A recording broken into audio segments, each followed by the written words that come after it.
All right, welcome back, everybody, to the Quill Inquiry podcast. My name is Brandon Hall, and as always, I'm joined today by my wonderful co-host Ash. Ash, how are you doing today? I'm doing pretty stellar. How are you, Brandon? Pretty good, pretty good. I can't complain. The new year is treating me pretty well so far. I say, and now my camera's not working. I'm good. Well, for anyone watching, you see we have a special guest, so I will let our special guest introduce himself while I try to sort out my camera difficulties. Hi, everybody. I'm Jeffrey Gardner. By day, I'm a microbiologist where I lead a small research team trying to find new ways to treat fungal infections. At night and on weekends, I'm a fantasy writer. A small publisher called Apprentice House Press has put out two of my novels, the first of which came out in 2023. It's called The Path from Regret. And then in 2024, they put out my second novel, which was The Magic of Deceit. I've also was lucky enough to get a small short story published in an anthology by another small press called Shadowpaw Press that came out last year. All of my stories kind of have a common theme, so I really think a lot about magic, wizards, and alchemy. So a lot of times if people are asking, what's the one sentence log line for your books, I would say the following. I'd say for The Magic of Deceit, my one sentence summary would be: a wizard seeking distinction from his guild is targeted for assassination while searching for a merchant's kidnapped daughter.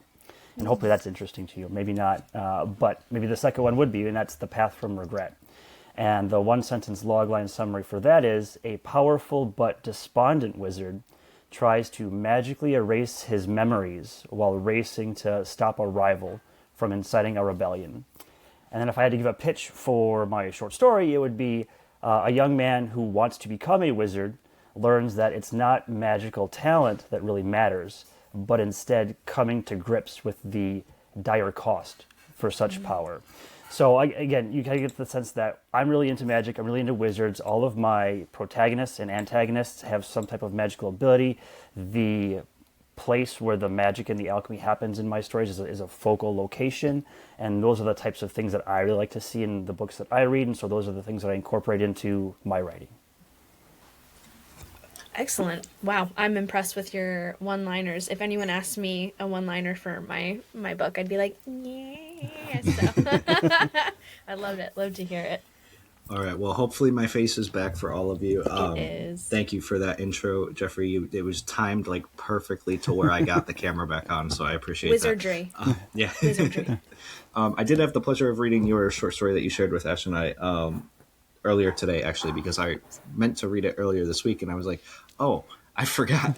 So I did get to it, and I did really enjoy the way you handled magic in that, and very excited to talk more about that with one of our topics coming up. But before we get into all of that, we like to start with a little icebreaker topic. You're a writer, but I'm sure you do other things as well. You talked to us a little bit about your work. So what are you currently up to outside of work and writing when it comes to media consumption? Like, what are you reading? Anything currently? Playing any games? Watching any films or TV series? Yeah, it's I'm kind of omnivorous, so I consume all of those things. And so the most two recent books that I read, one was nonfiction, and this might actually be up your alleyway, Brandon, if you haven't read it already. It's called Masters of Doom, written by David Kirshner, and it's about the early history of id Software, so the creators of Doom and Quake and things like that.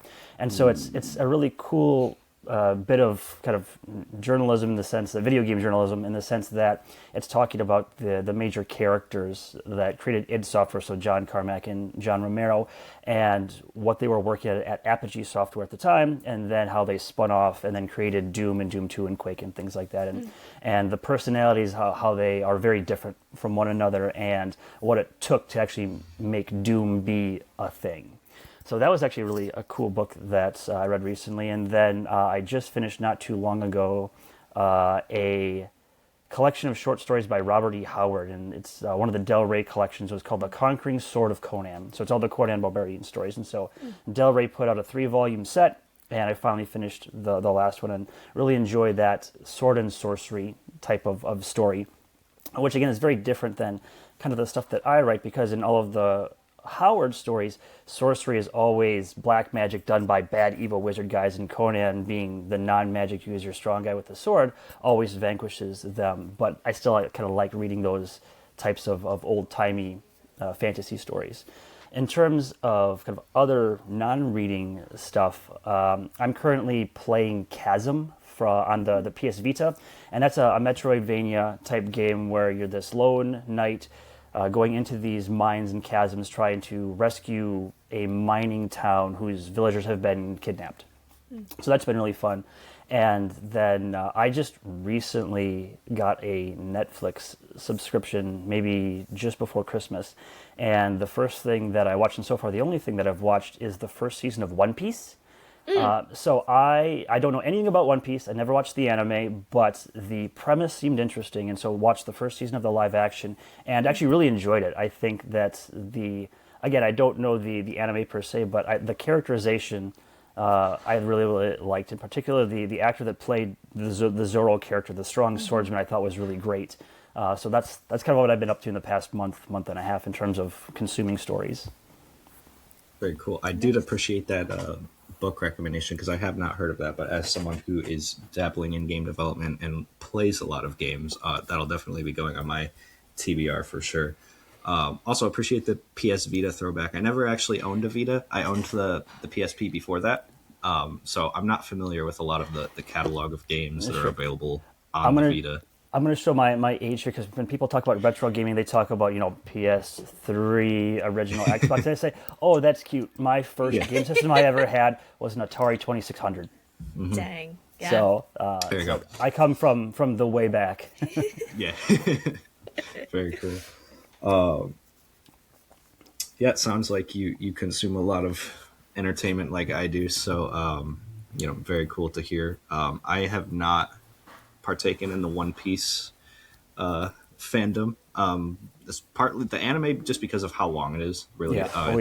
1,000-something episodes. Ash, have you watched One Piece? I know you're big into anime, right? I'm a huge anime person, but unfortunately, I'm not the biggest One Piece girl. I did watch the first season of the live action, and I was very impressed considering it is considering most live action animes do not do well.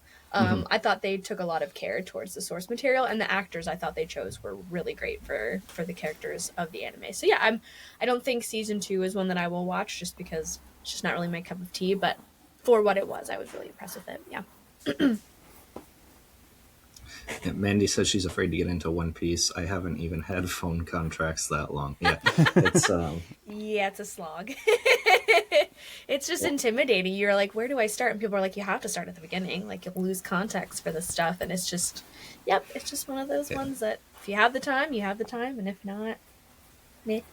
I'm like famously, when people recommend TV series to me, I'm very much in the camp of anything beyond 8 to 10 episodes is a hard sell for me. So One Piece is like an impossible pitch to me. Now, maybe the live action, I can check that out. But, I think there's over 1,000 episodes of One Piece. For me, I don't watch as much anime as I used to, but I was always a real big fan of just the one and done seasons. And this is going to be cliche, but for me, it doesn't get better than Cowboy Bebop. That's so good. It had a great start. It had a killer ending. You knew the series was done, and it was still very, very satisfying. So stuff like that, I think it's really hard. Like or Full Metal Alchemist Brotherhood, that had 2 seasons. So good. But also, I think that was really, really well done, and it told a story that had a very clear ending. The animes that kind of trickle on for forever are harder to get into because there's no clear endpoint. Yeah. Have you, before we move on, have you watched the creator of Cowboy Bebop did the new anime Lazarus on HBO? No. I don't know if you've seen it. Very good. Like, okay. Very similar kind of style and concept. Okay. I think I heard it's only a one and done season. Okay. I don't know for sure, but anyway, it's very good. The last Watanabe thing I think I saw was Samurai Champloo. Again, now that's decades old, right? So good though. Yeah, I rewatched that the other month actually because it's one of my faves. The soundtrack to it is just it's incredible. Yeah, all the Fat John and the Nujabes type stuff. Great. Yeah, I mean that was the originator of kind of the lo-fi hip hop movement. Exactly. So yeah, that's great stuff. The music was incredible. So good. Yeah, Mandy says Naruto has filler for ages. I dropped off Naruto. I watched a lot of Naruto as a kid. I Me tried too. to rewatch it when I like recently, and I was like, it's good, but I gotta find like Yeah. a rewatch, skip the filler Ugh. episodes guide. Yeah. Yep. But yeah, I need to work on my anime If you for need sure. Rex, Jeffrey and I got your back. I see that. Yeah, See, but mine are going to be the really the old stuff, like the Toonami era type Yeah. stuff. That Those are great though. Yeah. You got to start sometimes with the old school stuff and then Yeah. bring it into the new school. What are you reading, Brandon?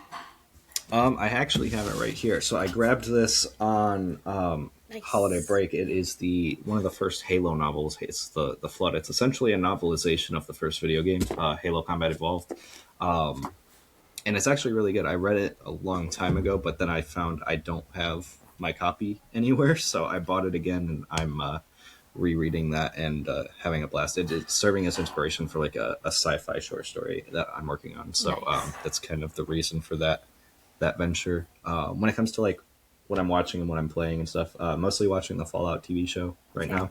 now. Big fan of the first season. I don't really have anything to say about the second season yet, other than it's caused me to replay New Vegas for like the fourth time. So, you know, Love it. trying to pick out all the Easter eggs in the show and all the references to the stuff from the game.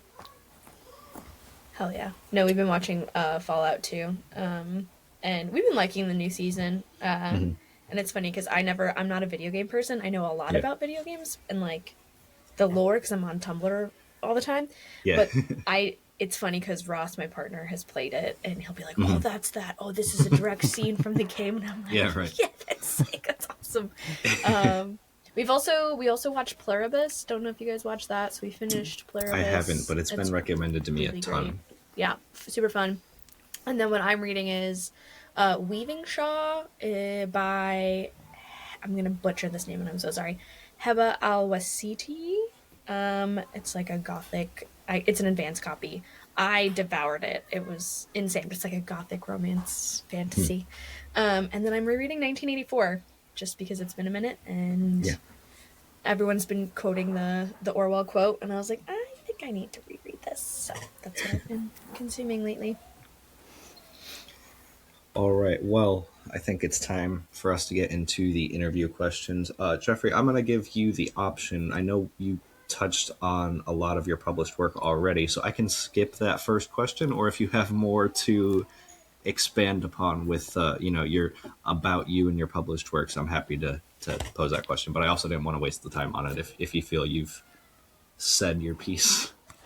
No, I haven't said my piece. I'll talk your ear off. I'll say two little things about it in terms of trying to entice people to be interested. So I gave the one sentence log line, and I want to give kind of a pitch about what I think is interesting, or two things that I think are interesting about the world building or the stories that I've created. And one has to do with the types of wizards that you'd see in the stories, and one has to do with kind of the what I call the tripod of power in the world. And so the first one having to do with the two types of wizards is, normally when you think about magic in stories, it's a blessing, it's an ultra rare thing, you're a chosen one, all that cool stuff. Mine doesn't have any of that. Anyone can be a wizard in the world that I've created, but there's still two types. You can think of it as a genetic mutation. And a certain percentage of people will be born as wizards, born with magical abilities. However, that doesn't make them special. Anyone can go to a place called the Archive, which is the place where the magic and the alchemy happens in the books, and they can have their mind unlocked to magic. They can be just as competent and have the same reservoir and skills as the born wizards, but very few people choose to become these made mages. And the reason is because the ability to use magic is not awesome. It is a chronic, debilitating, and ultimately fatal disease. And in the world, it's called the Iron Bane. And what that means is that over the course of a wizard's life, their five senses will lessen and degrade. So you'll slowly lose your hearing, your touch, your smell, hearing, all of that stuff. And it's random and erratic, cannot be healed, cannot be repaired, and is ultimately fatal. So those made wizards why do it? And it's not a spoiler, the main character of my 2 novels, Thorn, is one of those made wizards. So there's this dichotomy between made wizards and born wizards, and some conflicts between them, that there's some resentment amongst the born wizards. Why would you be, if you could have choose to be healthy and normal and you don't, why? And how is your life so miserable that you would choose to become a wizard? What type of person want to do that? So that's what I'll say about the kind of the wizarding world, so to speak. That being said, wizards are an integral part of the world, but they're one faction of 3, and that's the tripod of power. So the archive, that's where the magic and the alchemy, the innovation happens in the world.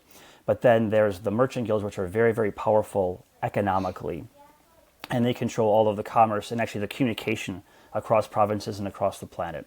And then finally, in the world that I've created, there's a big continent divvied up into 5 provinces.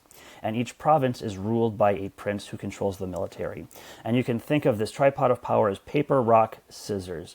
And each faction is strong against one and weak against the other. So the tripod is relatively stable, except for when it's not. And the times when it's not, those are events when the stories take place. Can I ask why wizards fascinate you so much? I mean, they fascinate many a fantasy writer, but it sounds like you have a personal, a big enjoyment and a love of them as a concept. Yeah, absolutely. So there's 2 reasons, and one is kind of a question that you might be asking later, like what are the books that influenced me? And so that this might be a segue into that. And then the other one is I guess more personal. So the idea is that I think wizards are fascinating because when I was a younger person reading fantasy books, the wizard characters always seemed the most interesting. They were mysterious. They always were very, again, in the stories that I was reading, they were very transparent about their ambitions and what they wanted, why they wanted the magic, what they were going to use it for. And they were very honest most of the times in terms of why they wanted that power. And that personality and the things you could do with magic, the fantastical, you can make the impossible possible. That's all really cool. So that's one reason. The other reason that I like it is because magic is an equalizer. So, and this goes back to kind of what I was talking about before when I was saying sword and sorcery. The wizards in those stories are always evil and they're doing these terrible things, and you have these big strong guys doing big strong guy stuff. Magic is the equalizer. You can be a small person, a weak person, and hold your own if you have magic, and that's very similar to what we see with the Marvel stuff now. You have the power armor, you've got the magical abilities. They're about equal in terms of how hard they can punch and do stuff, because magic's this equalizer, and I think that's kind of a cool thing that the small smart guy, can do just as much interesting stuff as the brawny hard puncher guy. And I think those are the 2 reasons why I like magic, because it's a cool equalizer, and the fantastical things you can do with magic, and also the idea that usually these wizard characters, they have this drive or this ambition. There's a reason they want that magic, especially because magic typically has this terrible cost in one way or another, but whatever they want overrides that, and that personal drive always seems to be an interesting character feature that I want to know more about. Did that answer your question? It did. Okay, That was perfect. That was excellent. And we can totally segue into those books that kind of shaped how you write and who you are as a writer, if you'd like. Okay, perfect. So this is the big 3, and these are the big 3 that I always talk about these are the books that they fascinate me when I read them. They fascinate me still. They're the books that I want to emulate. They're my goal in the sense that the stories that I write now, the books that I write now, I would love for someone to describe how they felt after reading it, and it mirrors how I felt about these 3. So the first one is a book by Jane Yolen, who is a children's book author, very famous, written hundreds of books. But the books from her that captured my imagination were called The Pit Dragon. It used to be trilogy, but now it's chronicles because there's 4. And the first one is called Dragon's Blood. And it is a story about an indentured servant on a backwater desert planet that's supposed to be the entire planet, kind of like Australia. And this is a science fantasy book in that you get the sense that the entire book is fantasy until you realize it's science fiction as well. It's this backwater planet where there are gladiatorial fights amongst dragons, and the whole economy is on the rearing and fighting of these dragons. And each stable of these dragons are reared and cared for by indentured servants with one master. So there's this caste system and this economy based around dragons and dragon fighting, and that's where you'd think this is all kind of fantasy, except for the people coming to bet and view these fights are off-wielders that come on shiny spaceships and have laser guns and dress weird. And so the stories are about this indentured servant named Jackin. He steals a dragon egg, raises a dragon in secret to become this pit fighter, and trying to use this dragon to win his freedom. And so that's the first book. And then it kind of spins off to there, and there's some kind of political machinations, and then breaking of the caste system and freeing of dragons from fights. And there's other kind of social commentary in play. But for me, the thing that was really interesting was this boy stealing a dragon egg and wanting to raise a fighting dragon. So that's the first one. The second book, again, is a trilogy, and it's the Dragonlance Chronicles by Margaret Rice and Tracy Hickman. And so the reason that these really came to me, I started playing D&D until 5th edition, so I'm very, very new to D&D. So I read the books way before I actually became a player. But the Dragonlance Chronicles, the reason that I love those is because it was an ensemble cast. There was kind of every archetype, and again, I didn't know that was a mechanism of D&D at the time. I just thought that, I got a cool barbarian, I got one of those, I'll pick him up. I got a cool wizard, pick him up. I got a cool knight, I got a cool elf, I got a cool dwarf, fine. All those guys. So the ensemble cast was interesting, but then for me, the wizard character, Race Limagir, he was mesmerizing for me, and I thought he was the archetype for the cool wizard character. And for me, if I'm going to say, who's your top 3 wizard characters, he's always number 1, and that's a hill I'll die on. Obviously, there's lots of cool wizard characters, but for me, he's tops. And then the final set of books that really influenced me is sci-fi. It's a series of books called the Culture series, written by Ian Banks, and this is a series of books about a anarchist utopia, if you can cram those 2 words together. And it's about this culture that is run by benign / pseudo-benevolent super sentient AI starships.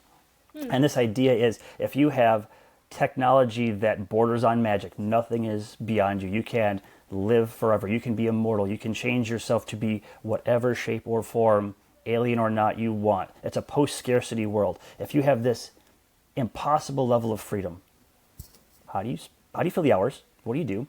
And so the stories are usually about, when I say pseudo-benign, pseudo-benevolent, this culture wants to take cultures that are not as advanced or not as enlightened and make them more like themselves. So they have these agents that kind of go do stuff that's somewhat shifty. And the stories are usually about those agents. And I think what strikes me as super exciting about those books is the scale and scope, the massive scope of time and space and mind-bending technology that borders on magic. So those types of things I'm really excited about. And maybe the things that I have in all common, you can get the sense of is I read a story, and what impacts me is I put the book down and the idea is so big or so new, it takes me just a few minutes to go like, what was that? Like, what did I just experience? So those are the things that really make me excited. That's excellent. We'll have to jot those down for our TBR. Yeah, as if mine needs more, right? So Yeah, no kidding. Well, very cool. I appreciate you sharing some of the big influences. Some of those I'm not familiar with, so I will definitely at least check them out. Yeah. I'm going to pivot a little bit here from influences and talking about your published work to the writing process a little bit. So to kick us off, tell us a little bit about what a daily writing day looks for you. Like, what is your process when you sit down to write? When does it start? When does it end? And how do you get the words on the page? Absolutely. So my writing is probably going to be similar to any busy career parent. So basically, I've got 2 little kids, and so the day starts with getting up and trying to taking care of the kids. So you get them fed and ready for school, and then away you go. And then for the next 8 hours, I'm a scientist. I'm a microbiologist, so I go do sciencey type stuff come home, pick up the kids, make sure they're fed and showered and stored, and then go to bed. And then the writing process starts after all the chores are done afterwards. So that's when I have maybe an hour or two of free time at night. So I said at the start, I'm watching Netflix and playing video games and reading books. That's all during the not writing period. And so I've got periods where I write and periods where I don't. So I'm on an off period now. And so what do I mean by an off period? Either I'm actively trying to draft or revise a novel, or I am not. And I'm currently not, and we can talk about why that is way at the end of the interview in terms of like what's ongoing works and stuff like that. But I'm on an on period. What that means is that almost every day, not every day, but most every day, after all the work for the day is done, this is maybe 8 o'clock at night, I will get an hour, maybe two if I'm lucky, where I write. And so this is where the process begins. And so for me, the process is, I'm 100% of a plotter. So the process begins with ideas, jotting down the ideas, organizing the ideas, getting an outline of what I want the story to be or a scene to be. So I have to plot all of that out. I have to know what the characters are going to do and say before I actually draft. And so the outlining or the idea generation process will take a few months. Then I'll actually start to draft. And again, still during that 1 to 2 hour period at night. And my process is real simple. I'm incredibly basic. I know in a previous episode, Brendan, you said you just use Google Docs and you think you're antiquated for that. Yeah. I use a calendar on my laptop and I use Microsoft Word. That's it. That is it. And that's the only thing that I use is Word and a calendar. And I keep track of my word count. And now that I've gone through the rodeo 2 times with a couple of novels, I can produce 500 quality words an hour. That's my writing. And so basically, a good night, I can get 500 words out. On a great night, I can get 1,000 words out. And anything beyond that's bonus. So the goal is to, when I'm in a writing mode, to produce about 500 words per night. And sometimes that doesn't happen. Sometimes I'll get down a rabbit hole and it doesn't work, and I'll produce 100 words. I track everything, whether it's 100, 500, or 1,000. I keep track of what it is because for me that's accountability. This is how much I produce. And once that writing is done, I try to go to bed at a reasonable hour, and then the cycle repeats. And for me, the process is that it's the importance of consistency and the importance of focus. And so for me, the writing space is not as important as music. And so I know a lot of writers write to music, but I don't use music, I think, the way most writers do. They use it as basically a temp track for a scene. And so they'll have playlists of saying, for this scene, this is the music that you could listen to because it gives the feeling. I use the music as a way for consistent energy or kind of a consistent sound. And so the music that I listen to is almost exclusively like the lo-fi hip-hop, so like the Chilled Cow, Lo-Fi Girl, or I listen to a lot of chiptune type stuff, like DJ Cutman type of music. I find a lot of good stuff on Bandcamp, and so when I need to get pumped up, I'll listen to instrumental metal or rock music that I find on Bandcamp. If I'm feeling fancy, I'll listen to classical, so like Vivaldi's Four Seasons, things like that. For me, it always has to be instrumental, and it's a consistent tone or a consistent energy level. It's not replacing what I think a soundtrack would be. But what I'm really serious about getting the words on the page. The headphones are in, focusing on the words, and then doing the writing. I guess was that what you needed for the process? Was there something that I'm missing? Yeah, no, I think you covered most of it. I always love hearing from people who have to balance, multiple things. Obviously, we all have to balance, work and daily chores and writing and stuff like that. But it's always interesting to hear from like parents, especially because of even less time on your hands, right? And I know like some of the authors that we've worked with on the anthology, I think that our pirate captain, he's got 2 of his own too, and he seems to have a pretty solid writing schedule. So it's always cool to hear how you guys make time for writing, even when you have, such limited free time. And Mandy even mentions that in the chat. She says it's very difficult to write with kids, trying to write someone dying with Peppa Pig blasting in the background. Yeah, I imagine there's some tonal inconsistencies there. Absolutely. And I think that's when I say like there's the on and off times. And so like when I'm in the writing mode, video game playing stops. TV watching stops. I don't read anymore because I don't want to be incepted Yeah. or influenced. So my media consumption basically drops to zero when I'm drafting. So many months out of a year, I'm not consuming anything, and so I get secondhand information from my wife or my kids about what's going on in the world because I'm trying to write. So now it's a real treat that I'm not currently writing, that I get to experience some stuff. Consume. Yeah, exactly. Yeah. I have to admire the self-control to be able to do that, especially in such a society that's driven by what feels like overconsumption in a lot of ways. So the ability to just like dissociate from that for a few months, lock in, as the kids say. Yeah. All right. Well, you told us about the writing process, what it looks like for you. Are there any parts of the process that you dread or that you really look forward to, like any favorite or least favorite aspects? Yeah, I got a favorite aspect and a least favorite. So the thing that I love the best is and I think other writers might have said this before, but for me it's the idea generation, the outlining, and I always call it the power of what if. And so the idea is, where do you get your inspiration from? Wherever you get it from, you take that and then you tweak it or modify it. So for me, that's always asking the question, what if? I experienced this cool thing. As it is, that's beautiful, but what if I tweaked it this way or made it through this prism facet, or I made it in this way that's more personal to me? The outlining of that is what really charges me up. I love the what if idea generation outline of my stories, and so that is always for me the most exciting part of the process, the very, very beginning, where I have nothing but a kernel of an idea and I say, where can I go? And then it kind of spider webs out into all these cool places. Then you trim it back to what's manageable. That what if idea generation is what I love the most about the process. And then you go and do the drafting, the revising, things like that to actually produce the story, and that's all great too. But for me, I love the most the spark of idea, the idea you get in the shower or driving to work, and then you got to quick write it down or record it on your phone or whatever it takes to get the idea captured, so then you can use it later. That's what I really love. And in terms of what I like the least is the business of writing. And so I always liken this to a joke of a comedian that I really like. He's no longer with us. His name is Mitch Hedberg. And he had a joke that went similar to this. He says, I'm a comedian, but people always want me to write scripts, write movies. It's not fair. I write jokes for a living. Don't make me write a script. It's like if I became a cook and I became a really, really good cook, and then someone comes up to me and says, okay, you're a cook. Do you farm?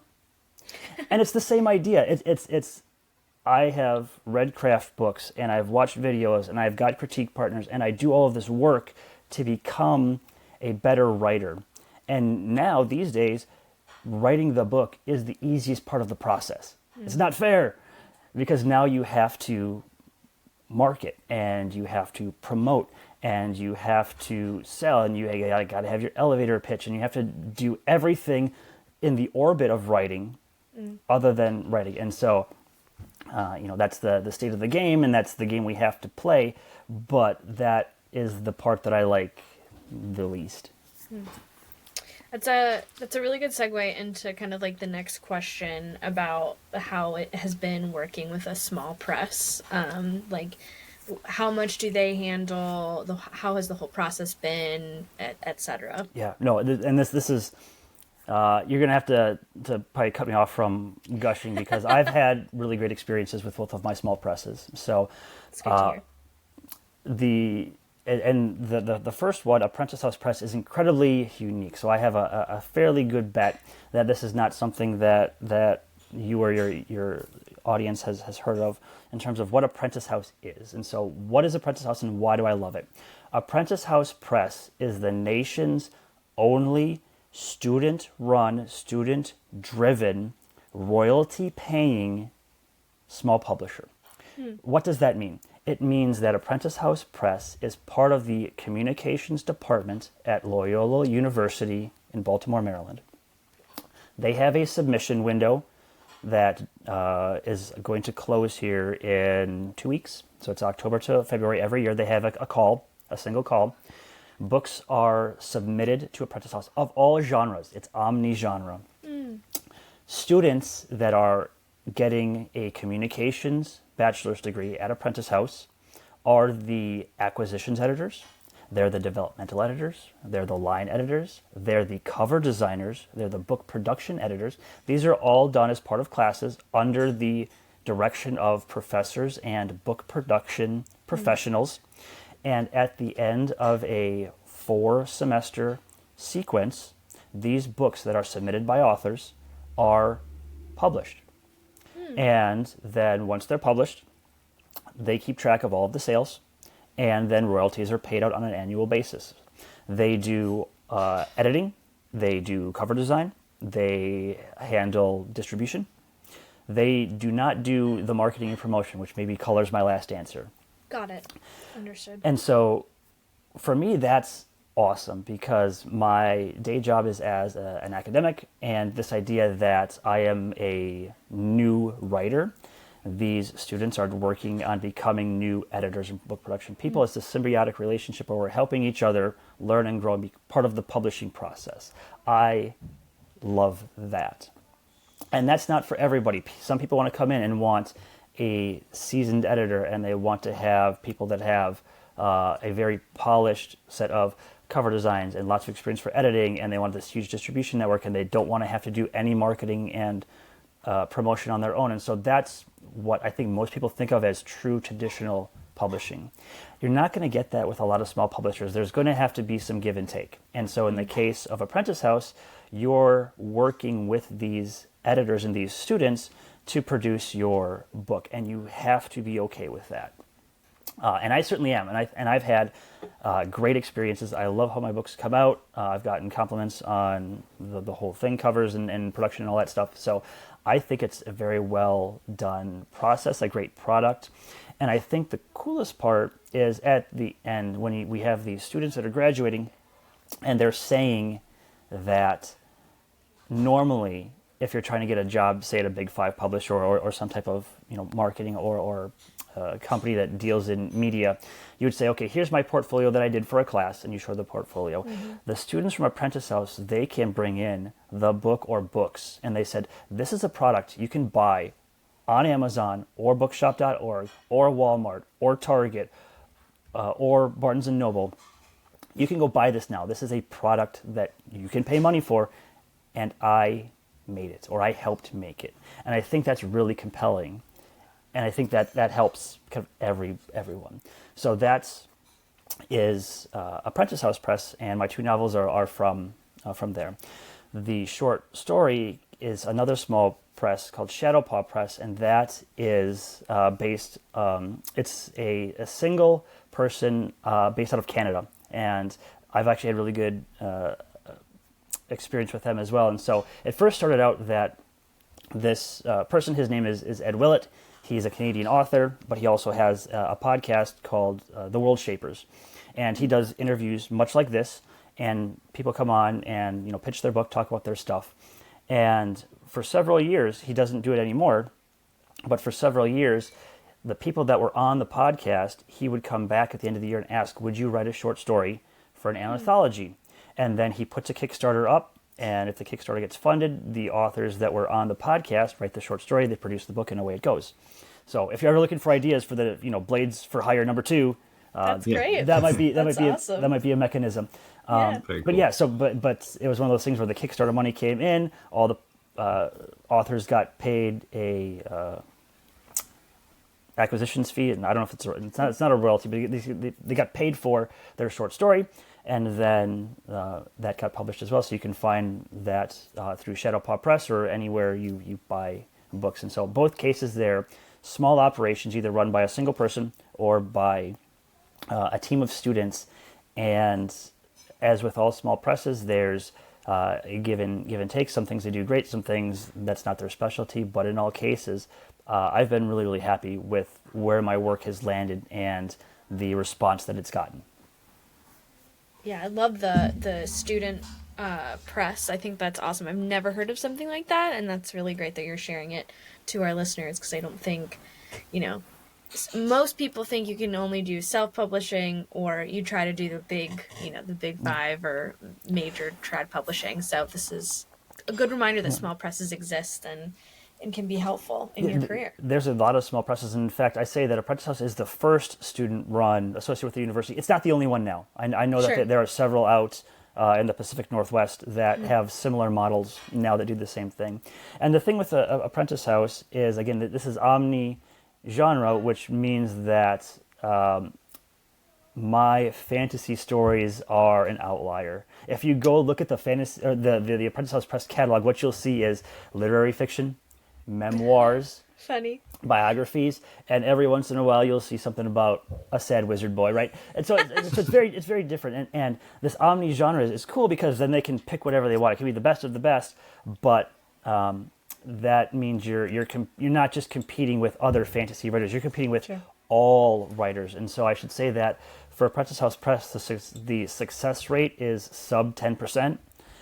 So it's just because it's a small press does not mean it's any less competitive to get in, because people understand the power of small presses now. Or I think they're becoming more keen on the idea of a small press and the things it can do. So try and just thinking that's an easier way to traditional publishing, an easier way to get your stories to be known. That's not always the case. No, for sure. Well, I'm going to switch gears again to a different kind of theme of topic here. We're actually going to switch over to the chosen topics from you, Jeffrey. So the first one that we have up is high fantasy versus low fantasy. I know you wanted to discuss this in depth on your episode. So before we dive into what differentiates high versus low fantasy for those who might be unfamiliar, where would you say your work falls? I have a bit of an idea of what I think your answer is after reading the short story, but I want you to elaborate. Absolutely, and I'm hoping this bit is not just me yammering on that you guys can get into the debate as well, which is why I wanted to throw it out there. It's not something I don't think you guys have talked a huge amount about. But to answer your question, I'm going to say if this is the dial for high and low fantasy, mine's buried in the high fantasy. Magic is pervasive; it's an everyday element. It is there's not a lot of magical creatures in my world, but magic is integral to the commerce and communication and everyday life of the people. Not everybody can use magic, and again, there's lots of reasons why you wouldn't want to use magic, but a person walking the streets in any large enough city on any given day would see many wizards in the world that I've created. So I'm very much in the high fantasy camp. Very cool. Ash, since this isn't something we've really explored before, where do you think A Filthy Hunger falls on that spectrum? I would say it's solidly high fantasy, but at least from my main character's point of view, we don't, magic in the old ways have been outlawed and, banished and kind of killed out in her kingdom, but it exists everywhere outside, so you don't really see it. I mean, you get some gods and magic that way for a little bit at the beginning, but we don't really see the shock of it until later. But I would say it's high fantasy too. I think, kind of going off of what you were saying, is the pervasiveness of things, along with the rules that come with it and the cost value of using magic.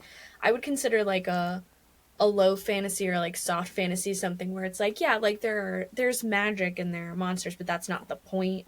Or the rules are kind of loosey-goosey and there's no real deep dive into if you use this spell, what's the cost of this? The structure and the rules aren't really there in the same way. So yeah, I think mine eventually definitely just full berries into high fantasy, but it takes a while to get there. Yeah. What about you, Brandon? I think yours is yours in the middle? I'm guessing it's kind of in the middle. It's hard to say because it is magic is a big component in the single city that A Night of Knives takes place in, but it's tightly regulated to where it's predominantly used in the, without spoiling too much, in the justice system, and then in religious sects. So you wouldn't necessarily see a lot of everyday magic users outside of those two groups, who kind of have I guess a monopoly over the magic of the world. But so I don't know. I struggle defining where I fall on that. Maybe Jeffrey can guide me a little bit here, because I feel like everyone's got a different definition too when you ask about high versus low fantasy. It usually seems to have or be based upon like the prevalence of magic. So I guess based on my explanation, Jeffrey, where do you think I'm falling on that dial? I would say in the middle. And again, I'm by no means an expert. I'm passionate about it, and I think about it, so I certainly can opine as much as you want. I'd say it's somewhere in the middle. For me, Yeah. defining high and low fantasy is going to be the pervasiveness and the importance of it to a society or a story. And so, for example, if it's pervasive but you don't see it, it's more veiled, that might be somewhere in the middle. But if it's pervasive and it influences everyone's lives on the reg, then that's much more high. Whereas if it's low, it can certainly be there, but it might have fallen into myth, or it's super secret, or it's forbidden. Those might be lower settings because it's not so overt. That's what I'd say is the difference between high and low, and I guess is pervasiveness and importance to the narrative would be how I would define it. Yeah. So a follow-up, because I'm just thinking, like, and I know we're all familiar with Lord of the Rings, but in terms of pervasiveness, like, there's, like, at least for the hobbits, there's not as much magic, right? And so, or the pervasiveness of that thing, like, would technically Lord of the Rings in that definitional thing be high fantasy? For me, I'd say it'd be like 3/4 fantasy, like between high okay. and medium. Again, it's pervasive, but now this Sure. is a good segue to between hard and soft systems, right? Because yeah. now I'm gonna go on another hill to die on and say Lord of the Rings is absolutely a soft system, 100% a Right. soft system. And so yeah. because that softer system, you can allow it to be fuzzier. So the pervasiveness, maybe you don't see it in Hobbiton, but you see it all the time in Rivendell. Sure. Right? And so then it's going to be, it's not so clear cut. There's lots of shades of gray. So I would say, I'm trying to think what would be, like the Dragonlance books that I was talking about, that is high fantasy because wizards and magic are Sure. there all the time.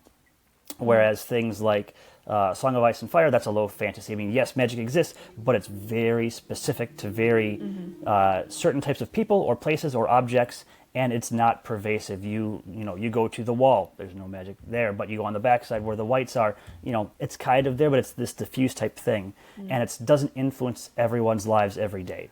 So I think that's the gradations.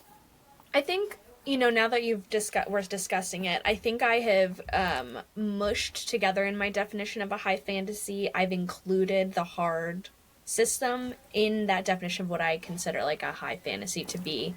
So it's interesting because I'll have to noodle in my mind about this now and see if my opinion changes after thinking about it. Because I think if I think low fantasy, I think soft, right? And if I think high, I think hard. So And that's a great point because I would say a high fantasy with a very soft system is Harry Potter. yeah, that's a good point. Right, I would Yeah. again. That's the distinction that I do. It's absolutely Sure. a high fantasy because magic is pervasive and it influences everybody's lives and it's important to the plot. But magic does whatever you want, whenever you want, however you want, and there's no cost. Yeah, That I think is a textbook definition of a soft system right there. that's true. Interesting. Yeah, I think Sanderson does a lot of like hard systems, like at Yep. least with like Mistborn, like the rules of the metal and things like you Yep. can and cannot do Right. and all that kind of stuff. And so if we're going to that's throw interesting. anime back in, like Legend of Korra, that's absolutely a hard Yeah, system, right? that's true. Full Metal Elemental. Alchemist, also a very hard system. Yeah. So yeah, you can find those all sorts of places. Yeah, interesting. Yeah, so I guess mine would fall maybe 3/4 of the way to high fantasy now that we've had clear definitions tonight. And then eventually like hard system because it is very much in many aspects like the Avatar Last Airbender kind of like elemental, like very strict what you can and cannot do and deviate from, and but also like creatures and their own situation. So yeah, interesting. Thanks Yeah. for expanding my mind. And Yeah. I think what's interesting. Oh, go ahead, Brandon. I was just going to say, based on like our discussions, I think I'm somewhere in the middle towards, maybe wiggle a little bit either way, but because it is, like I said, not super pervasive in like everyday life, but it is integral to the plot, if that makes sense. So it's like very much important to the story, but as far as everyday people are concerned, it does. I mean, unless they're involved in the justice system to some degree, Yeah. or those religious sects, they don't really have much interaction with it. So I think that kind of balances me somewhere in the middle. Very cool. Well, thanks for clarifying and giving some fun definitions. It is an interesting, we'll have to, if we ever have, well, we will, but in our next round of fantasy author interviews, we should add this as a question. Like, what do you think of high and low fantasy, and see what people say, because I think it is interesting. And that's what I love about fantasy, is that everyone can have like varying opinions on like what a thing is and what isn't, but as long as it has some sense of like magic and wonderment in it, it's fantasy. Absolutely. And that's what I love about magic systems in general, because you can go the really soft, super nebulous mysticism type stuff, and then this incredibly abstract, very precise hard system, and everything in between. And the types of things you can manipulate is also really cool. Ash, you mentioned you kind of elemental Korra type system, where it's the 4 classical elements. The magic system in my stories is the same +1. So the things that the wizards can manipulate is air, earth, fire, water, and gravity. So those are the 5 things. So but I know that in a lot of romanticities, like light and shadow are very popular types of magic. That's not something that any wizards in my world can do. So like what can actually be manipulated as part of a magic system, I think is also very, very cool too. Is there clairvoyance or truth saying or things like that? So now we're kind of talking more like Bene Gesserit type stuff. From Dune. That, I guess you could argue that's a type of magic system as well. So there's all sorts of cool things that you can talk in that space. Yeah, no, definitely. I mean, we could have a podcast just on fantasy and magic systems forever and ever. So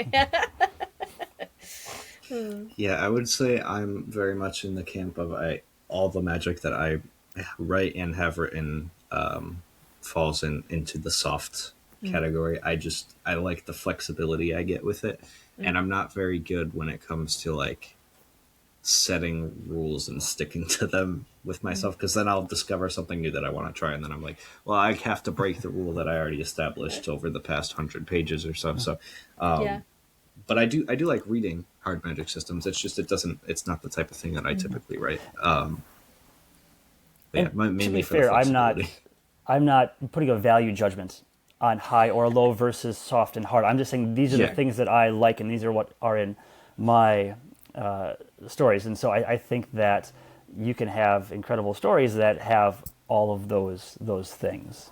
Yeah. Yeah. Mandy says her biggest fear is people reading her, she means her magic system, and having the "why didn't the eagles fly to Mordor" moment. Well, I think I've just tried to embrace that that's going to happen regardless. Not that I'm looking for it, but and also we're still talking about the eagles from Mordor. So if you can have something that people keep talking about, that's a pretty good. That's not that bad. It's not that bad. Okay. Well, before we move away from magic systems, Jeffrey and Ash, you as well, do either of you have a preference when it comes to reading, or are you okay reading kind of anything as long as it's executed well? I'll let our guest answer first. Go ahead, Jeffrey. Sure. I again, this is the value judgment. This is what I like. This is not the best with finger quotes on it. I like high fantasy, so the more magic the better, and I like harder systems rather than softer systems. And the reason I like harder systems is not because of what it can do, but it has very clear delineations of what it cannot do, the limitations. I think that's the cool part. Not that your magic is super overpowered and you can fly around and shoot fireballs and be super rad. No, I want to know, you get water thrown on you and you can't swim anymore. That's the one bit of One Piece lore I picked up, right? So you eat the devil fruit and now you get water thrown on you and you can't swim. Like, that's a cool limitation because the entire world is an ocean. So what are the limitations? Where does the system break? And knowing exactly where they break. Because what that means is your powers aren't super powerful. You wave your magic wand, which is the Harry Potter case. You wave your magic wand. The problem goes away. There's no tension. There's no stakes. It's not interesting. But if your powers can do one thing really well, and that's all you have to work with, now you have to write your characters to be clever, maybe cleverer than you are, and have them do cool stuff with limited sets of abilities. I think that, for me, is a much more satisfying story to read. So that's what I like to read, and that's what I like to try to write is limitations, and then how characters circumvent those limitations. Yeah, I think I prefer that. Like if I have to choose one, that's where I live as well. I also like them for the exact same reasons as you were saying, is I love the what can't you do and how do you skirt around that, or what do you do to make it happen, if anything, what rules do you try to break, for better or for worse. I think I like the politics of magic a lot, especially when like it's a system that's built with like it's so integrated into society that you have very similar problems to what we face today and how that affects how people use the magic.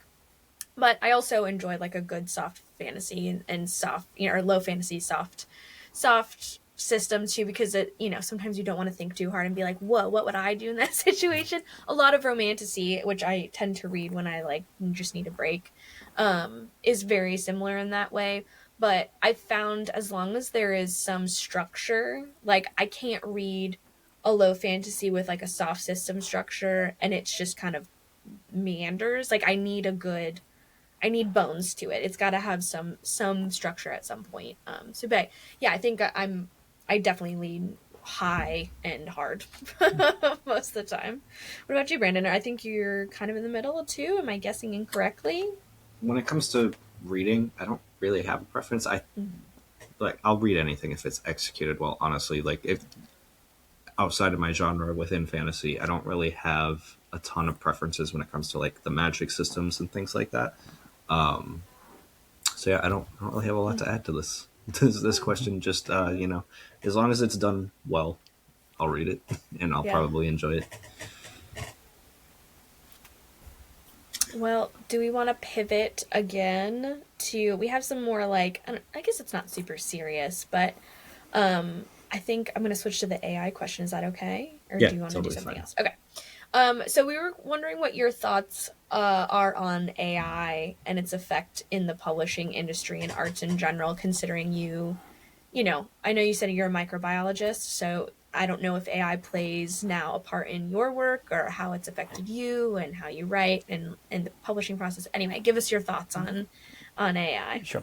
I am anti AI completely, and like you heard my tone just change like real Oh serious, yeah. real fast. Because again, I'm an academic, so I write research papers, I write research grants, and the standard now is 100%. It must be human derived. So the research papers I submit to, there's a checkbox saying I attest that none of the figures and none of the text, the abstract, none of this was generated by AI, and I can't publish a research paper now doing that. And same thing with the research grants that I submit. When I review papers and grants, I cannot dump it into an AI and kick something back and not do my work as a PhD holding scientist using AI. So it is absolutely verboten. And as a creative writer, I strongly dislike AI in all forms because it steals the soul of the creative work. And so the idea of books and movies and music is a personal expression and part of the human experience. And I don't think an algorithm has there's a place for an algorithm. And so I'm going to stop there. I just want to take that chunk and just like have that be the answer for Yeah. anytime someone asks. I think you've listened to our podcast before and we're very much in the same boat. It's so pervasive. I was just complaining to my boss about it. I have a friend and he's one of my closest friends and I love him to death, but we have these dinner clubs where so like our group of friends, each group of friends will host a themed dinner. And I was like, hey, like, what are you doing? What are you bringing to German night? So we're doing German stuff. And he's like, oh, I don't know yet. I'll probably just plug the Excel spreadsheet of everyone's stuff into ChatGPT and see what it tells me is most complementary to what's currently in the Excel. And I mean, I scoffed at him and I rolled my eyes, but it's just even those small little tiny things just become so pervasive and it loses the humanness of it all. The going online and trying to find a recipe that you've never tried before. It's just like, instead, here's just like what you should do. Anyway, we won't go into a tangent, but I appreciate especially from an academic standpoint, with a lot of higher education folks being like, we see so many papers written by AI and it's hard to stop. So, yeah. Yeah, not much to add other than I think we're all on the same page. And we've had like 2 full dedicated AI episodes, so anyone who doesn't know where I stand on it, just go watch those and copy paste what Ash and Jeff said. Okay, well, these next few questions we have are going to kind of be a little scattered in terms of like theme and topic and stuff like that. So forgive the bouncing back and forth. But you mentioned before that you have on and off periods of writing. So during your on periods, you're not really consuming much media, and then during your off periods is kind of when you get to indulge in that. So I'm curious. I imagine you'll have an interesting answer to this question: is where do you look for new inspiration when you are, trying to either get past writer's block or come up with new story ideas, really whatever it is, just when you need inspiration for your creative flow, where are you looking? Oh, that's great, because now I've got more energy again now because we're not talking about the serious stuff. I've got down, up, down. I've got 2 answers for this. So it's like it's because your phrase writer's block is going to trigger this tangent, and then we'll loop back to your inspiration. So the first question is writer's block, then inspiration. For the writer's block one, people always ask, do I get writer's block? And to be honest, most of the time my answer is no. And the answer is no, and this goes back to an answer that I said previously, the consistency and the focus. I learned very, very early on the power of bit chalk. Has anyone ever talked about bit chalk? No. Butt in chair, hands on keyboard. Right? No. So it's an acronym.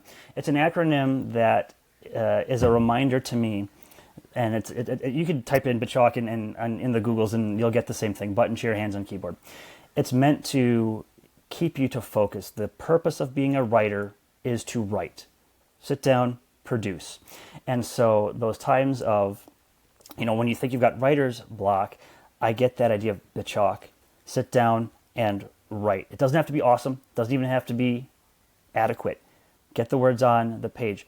Push through. And so when I said before, sometimes those nights, I only get 100 words. I'm shooting for 500. I might only get 100. Those are the nights where the chalk gets me through because I'm going to sit down and produce and keep that consistency going. Not hit a speed bump, not hit a break. And even if the production is not what I want, I was consistent and got a session done.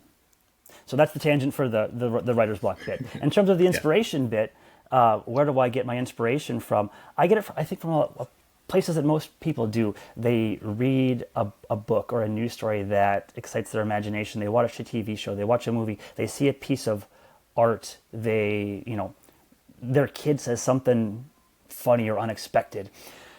And the anecdote that I have here is, where did I get an idea from for one bit of combat style magic in one of my books? And so Thorn, he can do some fighting type stuff with his magic, and one of the things he can do is summon I call it an energy whip or an energy ribbon. So imagine Indiana Jones, but it is a magenta ribbon that is pure energy that can grab stuff and also be a cutting implement if needed. And he can whip it around his body, weave it around, and do all sorts of cool magic-y type stuff with it. That idea came from the Summer Olympics when I was pretty young. I was watching the Summer Olympics and was watching rhythmic gymnastics. Rhythmic gymnastics is where the gymnasts have, I think they call it an apparatus. It's an item. It's a hoop or a ball or a stick. And the one that I saw was a woman that had a baton, it was maybe 16 inches long, and it had like a 3 or 4 foot ribbon on it. And she was twirling it around and weaving it around her body and throwing it and flipping it around. And for me, that image of this wand ribbon weaving around this woman and being very close to her body but not touching it, that was such a striking image. I said, what if, and this goes back to my what if that ribbon was dangerous? What if that ribbon could hurt you and you had to be careful and weave it around your body and be an expert at the manipulation of this energy around you, and then you could flick it forward and grab a thing or slash it across and cut somebody? And I melded those two together, the love of the fantastic and this idea of this rhythmic gymnast doing this incredible movements with this bending, twirling ribbon, and that became one of Thorn's weapons. That's great. That's I like the say it again. Butt in chair, hands on Butt keyboard. in chair, hands on keyboard. So Butt in chair. Bichok. Love it. Love it. I'm going to go write that down as soon as we get off. Yes, I need to incorporate that into my writing. I definitely do that when it comes to work because I get, project deadlines, and so it'll come up to like the last day of a project, and I'm like, well, I can't really show up to the meeting with nothing, so it's Yeah. got to put something together. So yeah, I just have to learn to. I say this all the time. I still haven't figured it out, but I need to embrace the just get words on the page, even if you don't. You're like, even if it's not great, just get the words out. Yeah. Always a good reminder.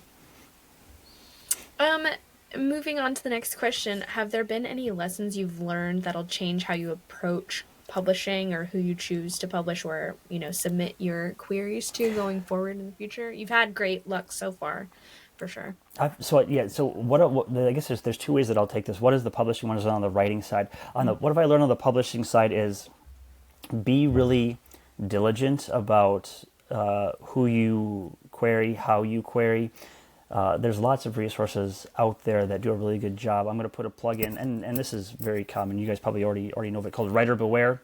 So that's a blog that does constant updates of scams and bad actors and tips and tricks on how to protect yourself, particularly in terms of writing contracts. But there's lots of resources. Jane Friedman has a blog that has all sorts of stuff as well. So there's some trusted names in the community where you can go to for information on how to find quality agents, if that's what you're going after, quality small publishers, quality writing contests, things like that. So really leverage the hive mind to find what's going to be what you want. The advice that I've gotten, and I'm going to say it's almost universally true, is that if someone is contacting you, it's a scam. And so there's certainly going to be exceptions to every rule, but by and large, it's so easy to be faked out. You really have to be careful about who you're going to give your money and your product, your baby, your effort, who you're going to give that to. So just a bit of caution is always going to be important. In terms Do you mind repeating for our friends in the chat? They were wondering, writers beware. Writer beware. Writer beware. Okay. If you just give me a minute, I'll get the link. So it's writerbeware.blog. Excellent. Thank you. Perfect. And we'll be sure I'm sorry, go ahead. Put that in I was just going to say I'll be sure to put that in the description for the YouTube video. To be honest, that's one of my go-to shops. And again, it's very contract focused or bad actor focused, but the anecdotes in there I think are usually very enlightening. In terms of the writer side, the thing that I would change or do differently is I'm changing how I plot out my books at the very, very start. Before, being a novice writer and not knowing what I'm doing, I would focus on the magic system first or the protagonist first. And now that I've gone through 2 books, I'm not going to say I know what I'm doing, but I know better what I'm doing. I would never do that again. And again, this is an opinion, so you could put a timestamp on there like, this is Jeffrey's opinion, do not follow it. I'm convinced now a story is only as good as the antagonist. So what I'm spending the most amount of time on now, and what I'm really focusing my effort is the antagonist, the villain, the obstacle, because in my opinion, everything's built around the problem or the challenge. Otherwise, Frodo and Sam are hiking on the mountain and doing some stuff, and that's cool. But until the lava flows down, there's nothing happening. Yeah. So your story is only as interesting as the villain, and I think that's why people really gravitate towards the Black Panther Marvel movie, because the villain, the Killmore, that character was incredibly compelling. He was absolutely convinced he was right, and you sympathize with him. And so I think that making sure you have a rock-solid antagonist is the hallmark of a great bad guy. Again, Star Wars, Darth Vader, amazing bad guy, but you kind of feel bad for him in a certain way, or you at least understand why he's doing what he's doing, and everyone loves a redemption arc. So I think that really focusing your time and effort on the challenge, the villain, the antagonist, the obstacle to overcome, making sure that is in the forefront and that is really, really rock solid, because then you have something interesting for your protagonist to bounce off of.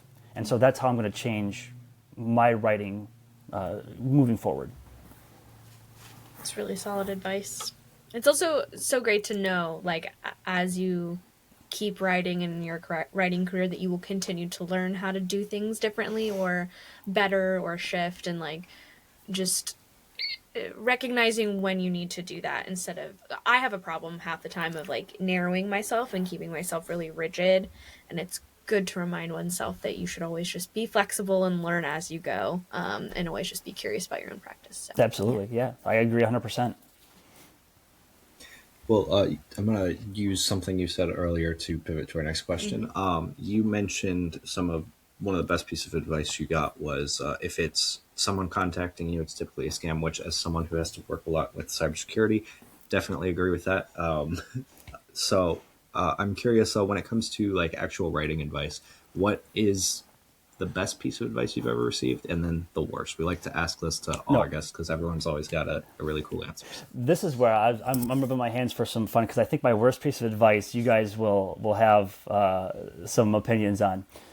So my best piece of advice, which you hopefully will kind of agree with, or at least understand where I'm coming from, is the best piece of advice that I ever got was consider having a smaller cast of characters, fewer characters. And so this came from writing my first book. I wanted to have a huge cast with lots of colorful personalities and all sorts of cool guys, and everyone has names. Names were very, very important. And then people are reading my book and they're like, you've got 45 characters. I don't know who's doing what and when. There's not enough for everyone to do. You got to pull it back. And so I was smart enough to take that advice, and I really, really trimmed back all of the characters, and people that weren't important. The waiter at the restaurant is now just the waiter. He doesn't need a name. And so the best advice I got was consider having fewer characters. Make sure everyone has enough to do in the story to justify their existence and their name. That's the best advice that I've gotten. I'm bracing for this one. The worst advice, in my opinion, that I've ever gotten is you must have social media to be a successful writer. And I have no social media. I never have. And I'm old enough to have seen it been invented all the way through. I've never had it. And I'm not going to say I never will, because never say never, but I don't have it now. I've never had it. And I dislike that advice that you must have social media to be a successful writer, because there's lots of value judgments in that statement. Specifically, successful writer. What does successful writer mean? Does that mean you have a lot of sales?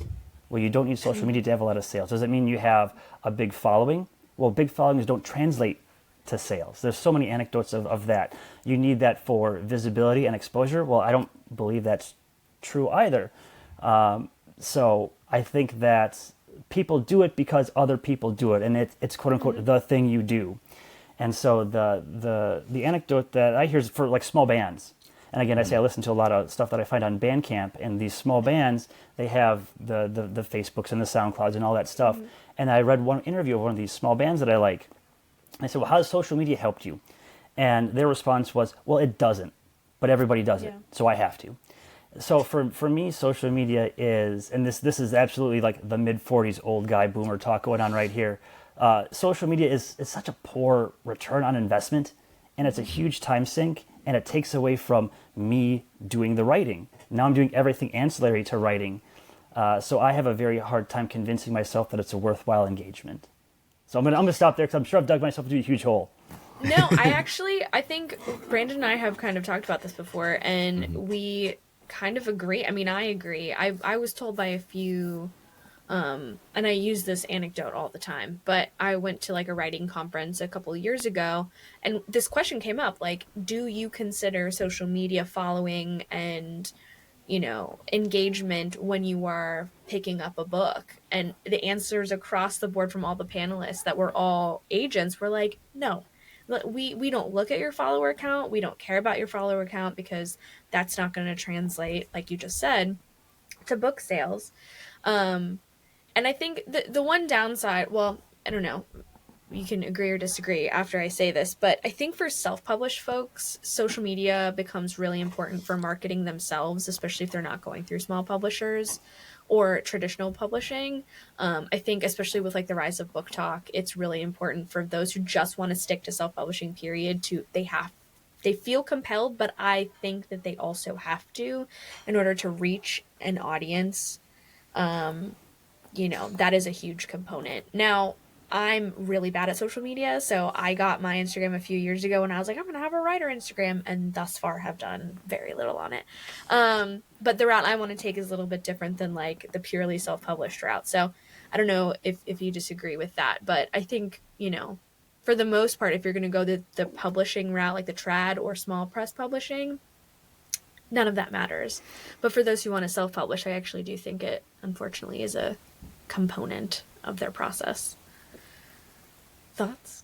Brent, I want to hear Brandon first before I chime back in. He's conspicuously quiet, so I want to hear what he had to say. He knows I always talk. I always talk the most. I don't like to interrupt because I feel like I do that a lot. So, no, I think I don't disagree with the statement that you need that to be, or I do disagree that you need it to be a successful writer, especially if you are going the trad route or the small press route, like Ash said, because that's just what I've heard from people in traditional publishing through YouTube and blogs and all of that, is that like it can be a bonus, but it really has no effect on like whether you're going to get picked up or something or not, outside of having like, demonstrable proof that you can make like that follower count leads to, high engagement, high sales and things like that, which is very difficult for you to prove to a publisher. So, I don't disagree. I think the importance comes in, like Ash said, for self-published authors who have no marketing outside of themselves. And so, it's the only way they can get the word of their book out there. I do think, there are various ways to do that. It all just kind of depends on your personal approach and what works. Like I've seen people go through doing like Royal Road and Patreon and web subscriptions and stuff like that. I've seen people do well on just by making TikToks and Instagram posts. So I think there's not really like a one size fits all approach to it, even when it comes to self-publishing. But I do feel like for self-publishing, I struggle to see how you would get awareness around your book without social media. But yeah, I'm not against what you said at all. I think it very much applies to most publishing. No, and that's why I wanted to. That's why that my hot take is that, because I got a feeling there's going to be pushback from people that say the only way that I'm going to rise above the noise is with social media, and I think that's a valid rebuttal. I think the thing that I took umbrage with was the term successful writer, because the value was what does it mean to be successful?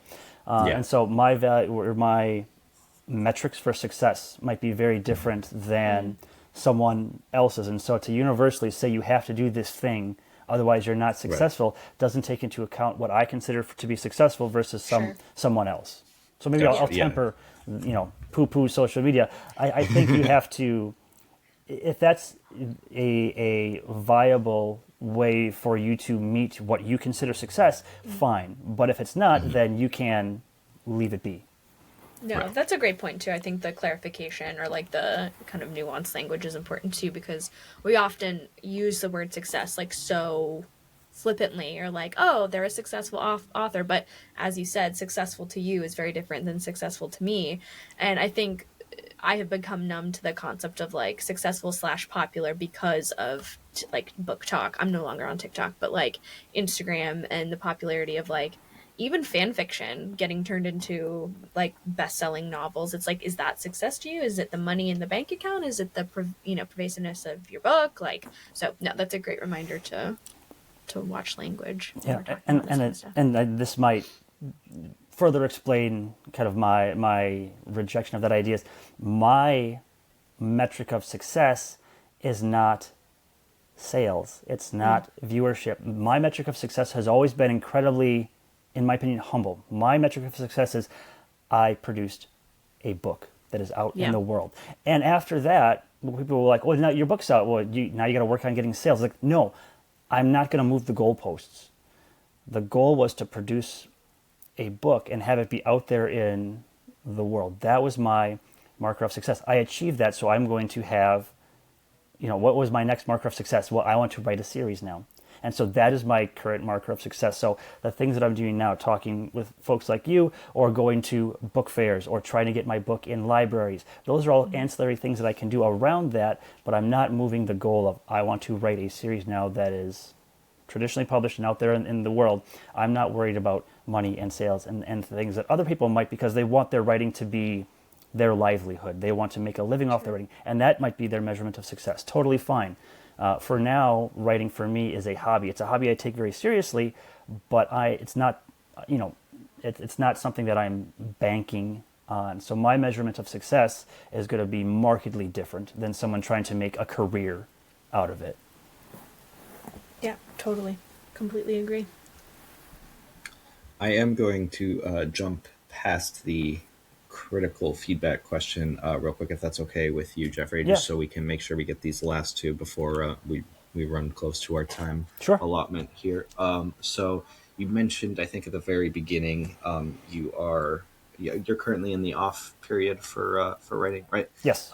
So what should readers expect from you in the near future if they pick up one of your books? Are you working on any projects, like planning them, or planning to work on something soon? Absolutely. What's on your roadmap? So I mentioned that Apprentice House Press has their open window that's closing now. So basically, my book 3 I submitted to them just after the new year. So I've got 2 books published with them. Each one of those books was a single book contract with an option clause. So I am executing my option clause on the Magic of Deceit, and so Apprentice House now has that book under review. And so again, there's no guarantees. But if things break my way, then the 3rd book would be coming out, I guess that would be spring semester of 2027, so in a year, it would be coming out. And so what that means is that I'd be doing all of the editing and revising process over the next year, and the Apprentice House would be working on the cover design and all of that good stuff. So that is the most immediate thing in the short term. Is if Apprentice House picks up the book, that'd be coming out. If not, then obviously I'll be shopping it around with another small press. And in terms of the right now, the books, the plan is a 4-book series, so that would be book 3. Book 4 right now, I'm very softly working on the outlines. I've painted myself into a couple corners, so I need to wait for the paint to dry and then jump out and fix that. And so that's what I'm doing right now, working on the what if for the 4th and final book. And so I'll begin drafting that starting this summer. And on my website, I'm reluctant to call it a blog. I call it the update section. So once a month, I put an update of my writing progress and things that I'm doing. And so usually I say, this is how many words I wrote for the month, and this is the part of the story that I'm on. And so that's going to kick into full gear starting this summer. That's excellent. So exciting. You'll have to keep us updated if when you get the answer, absolutely. if it's been accepted. Yeah, that'll be great. For sure. Ash, do you want to tackle the last question that we have? Sure. My favorite question to ask. Yeah, so it is also one of my favorites as well. Okay, if you could go back in time and read one book again for the very first time, what book would you choose? And I know the answer instantly. Player of Games by Ian Banks. So Ian Banks, he wrote the Culture series. And so I read Player of Games when I was in graduate school, getting my PhD. So I had a very well-read friend of mine. He said, "You like sci-fi, read this guy, he's awesome." And I said, "Well, there's a lot of books here. Which one it should be?" He said, "Player of Games." And I read that, and it was the first time that I remember, or at least I remember the most vividly now, of reading a chapter, closing it, putting it down on my lap, and just trying to absorb what the heck I had just read. It was so mind-blowing. Ian Banks' ability to write about scale and scope of time and space and distance and intelligence and what is possible. His imagination, absolutely incredible. And multiple times through reading Player of Games, I had a hard time just picking up what he was putting down. And I had to stop reading and think about it. And that ability of just being kind of blown away by someone's ideas, not necessarily the writing itself. I mean, he was certainly a good writer, but it was the ideas that were amazing, and trying to grapple with these really, really big ideas in scope and scale. I'd love to have that feeling again. Yeah, That's lovely. great answer. Well, I haven't. I don't think I've read anything by Ian Banks, but I will definitely have to Yeah, I mean, if I'm correct going to that. evangelize, that's where I would start. So I mean, It sounded like a good starting yeah, place. yeah. So Yeah. I mean, the culture books you could pick. Everyone is there's 10 books, and they're all standalone, and they all have a Okay. different protagonist each time. But if I had to, if I had to say like pick, if you're only going to read one or have the patience for one, that would be it. Player of Games, Ian Banks. Perfect. Excellent. Well, this is the time where I'll pose the question to the chat. If anyone has any questions for Jeffrey, now is the time to put them in the chat so we can make sure you get your answers. But Jeffrey, it's been great having you on. And then now is also the time for you. If there's anything we didn't touch on that you wanted to chat about, or anything in the next few minutes, feel free. This is kind of just the open floor Sure. segment of the podcast. I've got one kind of before you know message, or the more you know type message. The Yeah. one thing that I always do when I'm talking to folks in venues like this is make a petition. So my petition is my kind of personal goal is to get people to think about the idea of reading local. And so that's my message. Read local. Read local authors. And so there are small press authors, independent authors that are from your town, your city, your county, your state, your region, and they write incredible books and it's really hard for them to rise above and make a signal to the noise unless you look for them. So my plea or my petition is look to read local. And I'm going to give the example that I have is I am in the Baltimore, D.C. area, and a local author that I am really a fan now because I'm looking at this read local. His name is Mark Reef. And if you were a fan of The Goonies or you're a fan of Stranger Things, he writes urban horror / fantasy about regional folklore. And so regional folklore in Maryland, one of them is the Goat Man. And it's a half man, half goat, half demon, and terrorizes teenagers at night.